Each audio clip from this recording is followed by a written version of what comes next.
కళ్ళు నెత్తికెక్కిన తర్వాత ఎవరితో ఏం మాట్లాడుతున్నామో, ఎవరిని ఏమంటున్నామో, ఏ మాట వస్తే ఆ మాట మాట్లాడుతున్నప్పుడు ఇవి ఇక్కడికి వెళ్ళిన తర్వాత పనిచేయదు కాన్షియస్. ఆ టైంలో వారికి ఈ మాట మాట్లాడితే తప్పు అనిపించదా?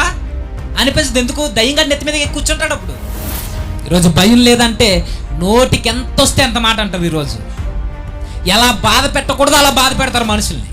అర్థం పర్థం లేని మాటలు మాట్లాడితే, లేదా నోరు జారి ఇష్టం వచ్చినట్టు మాట్లాడితే, ఎదుటోని బాధ పెట్టడానికి గుచ్చి వాడి తప్పుల్ని ఏలెత్తి చూపిస్తుంటే, తప్పులైతే సరి చేయడానికి చెప్పు, తప్పు కాదు, మళ్ళీ అపార్థం చేసుకోవద్దు.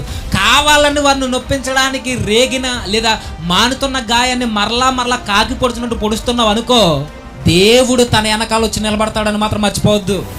ఒక వ్యక్తిని ఒక మాట అనే ముందు ఆ అబ్బాయి వెనకాల ఎవరున్నారో చూడడం మానే, ఆ అబ్బాయి పక్షాన ఎవరు నిలబడ్డారో ఒకసారి జ్ఞాపకం చేసుకో. లేదా తల్లి పక్షాన ఎవరున్నారు, వెనకాల ఎవరున్నారు. మంది బలం ఉంటే ఒక మాట, ఎవరు లేకపోతే ఒక మాట మాట్లాడడం మనకు చాలా ఈజీ. కానీ మనుషులున్నా లేకపోయినా ఆ వ్యక్తి వెనకాల నిజాయితీగా ఉంటే దేవుడు తన వెనకాల వచ్చి నిలబడతాడని మాత్రం మర్చిపోవద్దు. మోసే పక్షాన దేవుడు నిలబడ్డాడు.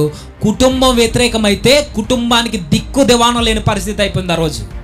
కుటుంబం ఏంటి, స్నేహితులేంటి, నీ వెనకాల తిరిగిన వాళ్ళేంటి, ఎవరేంటి, అతని పక్షాన దేవుడు ఉన్నప్పుడు అతని కొరకు మాట్లాడడానికి 100 సార్లు ఆలోచించు. మోసే నువ్వు చేసే తప్పు సరి చేసుకుంటే ఒకలా ఉండేది. మోసేని ఎద్దేవా చేస్తూ ప్రజల ముందు ఎగతాళి చేస్తుంటే దేవుడు చూస్తూ ఊరుకుంటాడా?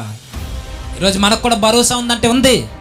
దేవుడు మన పక్షాన నిలబడితే, దేవుడు మన ప్రక్కన నిలబడితే, మన కుటుంబీకులు, మన స్నేహితులు, మన బంధువర్గము, మనల్ని కాదనుకున్న వాళ్ళు, మన చుట్టుపక్కల వాళ్ళందరూ వ్యతిరేకమైపోయి నిన్ను ఎగతాళి చేయాలని చూసినా, నీ పరువును దిగజార్చాలని చూసినా, నీ ఎదుగుదలను చూడలేక వారవలేక అసూయతో నిండిపోయినా, నీ ప్రాణాలు తీసేయాలని, నీకు బ్రతుకు లేకుండా చేయాలని, నీ సేవను ఆపేయాలని, అసలు నీకు ఏది లేకుండా జీరో చేయాలని చూస్తే, దేవుడు నీ పక్షాన ఉన్నాడా నువ్వు గుర్తుంచుకో.